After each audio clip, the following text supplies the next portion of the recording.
मी doctor Sachin Soni, United Sigma Hospital Aurangabad येथे interventional nephrologist व kidney प्रत्यारोपण तज्ञ म्हणून गेली कित्येक वर्षापासून कार्यरत आहे. बदलत्या जीवनशैलीनुसार आणि जगात ज्याचा प्रसार आपल्याला बघायला भेटत आहे, त्याचनुसार भारतात सुद्धा किडनी आजाराचे प्रमाण झपाट्याने वाढत आहे. बदलती जीवनशैली, वाढलेले बीपीचे रुग्ण, वाढलेले डायबिटीसचे रुग्ण, अनावश्यक गोळ्यांचे सेवन हे वाढत्या किडनी आजाराचे प्रमुख कारण आहे. किडनी आजाराबद्दल समाजात बरेच गैरसमज आहे.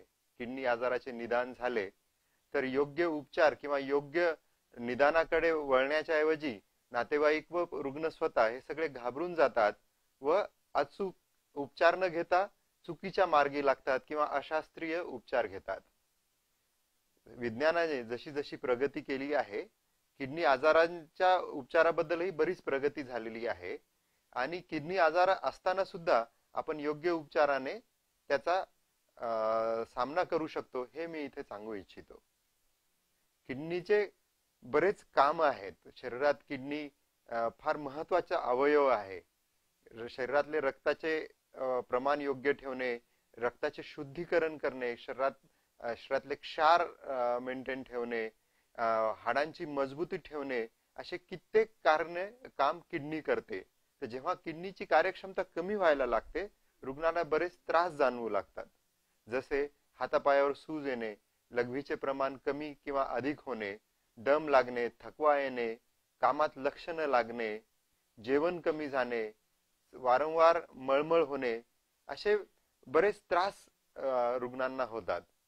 दुर्दैव असं आहे की जेव्हा अशा प्रकारचे त्रास निर्माण होतात, त्यावेळी बरेचदा किडनी आजार वाढलेला असतो आणि आपल्याला योग्य उपचार करायला अडचण होते. जर आपल्याला हे आजार लवकर माहीत करायचे असले तर स्वतःहून तपासण्या करणे. किडनी आजार माहीत करण्याच्या तपासण्या फार साध्या आहेत. एक क्रिएटिनिन नावाची तपासणी, लघवीची तपासणी आणि सोनोग्राफी, या 3 तपासण्यांमध्ये आपल्याला किडनी आजार आहे किंवा नाही हे तर नक्कीच माहिती होते आणि किडनी आजाराचे काही लक्षणे असले तर आपल्याला पुढच्या तपासण्या करू शकतो. किडनी आजारांच्या उपचारामध्ये बरेच आता उपचार आपल्याकडे उपलब्ध झालेले आहे. जर आजार हे प्राथमिक स्वरूपात माहीत झाले तर यांना आपण पूर्णपणे क्लिअर करू शकतो, ज्याला आपण अक्यूट किडनी इंजुरी असं म्हणतो. तर याच्यात इव्हन डायलिसिस जरी लागलं तरी त्याच्यातून पेशंट रिकवर होऊ शकतो. किडनी आजाराचा एक दुसरा प्रकार म्हणजे क्रोनिक किडनी डिसीज असतो. क्रोनिक किडनी डिसीज म्हणजे कायमस्वरूपी आजार.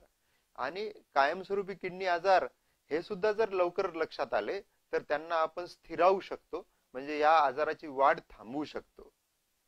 बरेचदा असं होतं की आम्ही रुग्ण जेव्हा बघतो तेव्हा patient end stage kidney disease मध्ये असतो, म्हणजे किडनी आजाराची शेवटची पायरी, आणि अशा आजारामध्ये आपल्याला डायलिसिस हा पर्याय असतो. बरेचदा लोक डायलिसिसचं नाव घेतलं कीच घाबरून जातात. तर असं घाबरण्याची गरज नाहीये. आमच्या अनुभवातच डायलिसिसवर असणारे कित्येक रुग्ण आहे जे आपली जीवनशैली नॉर्मल पद्धतीने जगत आहे, ते स्वतःचं काम करत आहे. बरेच रुग्ण स्वतः गाडी चालवून डायलिसिस साठी येतात, आपला उपचार करतात आणि नंतर स्वतःला स्वावलंबी बनवण्यासाठी जे काही त्यांची उपजीविका आहे त्याचं निर्वहन करतात. तर कोणताही उपचार जर योग्य पद्धतीने योग्य स्वरूपात जर घेतला तर त्याचे निश्चितच आपल्याला फायदे भेटतात. बरेचदा काय होतं असं की आम्ही रुग्णांना सांगतो की या रुग्णाला डायलिसिसची गरज आहे आणि तो डायलिसिसला घाबरून जाऊन काहीतरी अशास्त्रीय ट्रीटमेंट घेतो, कुठेतरी हर्बल मेडिसिन घेतो, कुठेतरी बाबाकडे जातो आणि तात्पुरते त्याला त्याचे दुष्परिणाम जाणवत नाही, पण हळूहळू त्याची बॉडी ही वीक होत जाते. किडनी आजार असला तर असं होतं की शरीरात भरपूर अशुद्ध पदार्थ जमा होतात आणि या अशुद्ध पदार्थाचा शरीराच्या विविध अवयवावर दुष्परिणाम होतो. हे दुष्परिणाम लगेच न चालवता हळूहळू ते शरीर कमजोर करतं आणि मग खूप कमजोर अवस्थेत जेव्हा आम्हाला रुग्ण दुसऱ्यांदा सापडतो त्यावेळी त्यांचा उपचार आम्हाला फारच अवघड होऊन जातो.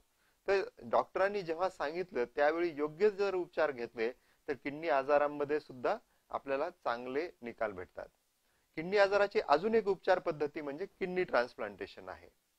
किडनी ट्रान्सप्लांटेशनच्या शास्त्रात आता बरीच प्रगती झालेली आहे आणि आपल्याला खूप चांगले निकाल त्याच्यात भेटतात. जसं आम्हाला सांगायचं तर आम्ही आतापर्यंत बरेच ट्रान्सप्लांट केलेले आहे, जवळपास 400-500 ट्रान्सप्लांट केलेले आहे आणि त्याच्यात जवळपास 80 ते 90% लोकांना चांगला रिझल्ट भेटलेला आहे.